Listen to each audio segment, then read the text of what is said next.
சூத்திரன் ஒருவன் படித்தால் அவன் நாட்டை இழுத்து வைத்து பழுக்க காய்க்க இரும்பால் சுட்டு பொசுக்க வேண்டும் என்று எழுதப்பட்ட மனுசர்ம சாஸ்திரம் இன்றைக்கும் கொளுத்தப்படாமல் தான் லைப்ரரியில் இருக்கிறது என்பதை நீங்க மறந்துவிடக் கூடாது. ஆண்டவன் படைப்பில் அனைவரும் சமம் எனில் அவன் உயர் ஜாதிக்கு மட்டும் தங்கத்தால் மூளை செய்து தலைக்குள்ளே வைத்தானா? மற்ற ஜாதிக்கெல்லாம் மண்டைக்குள் இருப்பதென்ன? களிமண்ணா சுண்ணாம்பா?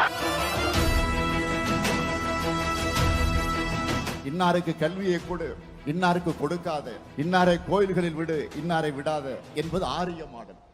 எல்லாருக்கும் கல்வியை கொடு, எல்லாருக்கும் வேலையை கொடு, எல்லாருக்கும் அதிகாரத்தை கொடு, ஆணும் பெண்ணும் சரிநகர் சமம் என்பதுதான் திராவிட மாடல். ரத்த பேதம் இல்ல, பால் பேதம் இல்ல என்பதுதான் திராவிட மாடல். சிலவற்றை நாம் ஒழிக்கத்தான் வேண்டும், எதிர்க்க முடியாது. கொசு, டெங்கு காய்ச்சல், மலேரியா, கொரோனா இதையெல்லாம் நம்ம எதிர்க்கக்கூடாது, ஒழித்து கட்ட வேண்டும். அப்படிதான் இந்த சனாதனம். பெண்களுக்கு சனாதனம் என்ன செஞ்சது? கணவனை இழந்த பெண்களை நெருப்பில் தள்ளி உடன்கட்டை ஏற வச்சது. கைம்பெண்களுக்கு மொட்டை போட்டு வெள்ளப்புடவை கட்ட வச்சதுதான் சனாதனம். குழந்தை திருமணங்கள் நடந்துச்சு. இதுதான் பெண்களுக்கு சனாதனம் செய்தது. ஆனா பெண்களுக்கு திராவிடம் என்ன செஞ்சது? பெண்களுக்கு கட்டணமில்லா பேருந்து வசதி செய்து கொடுத்தது.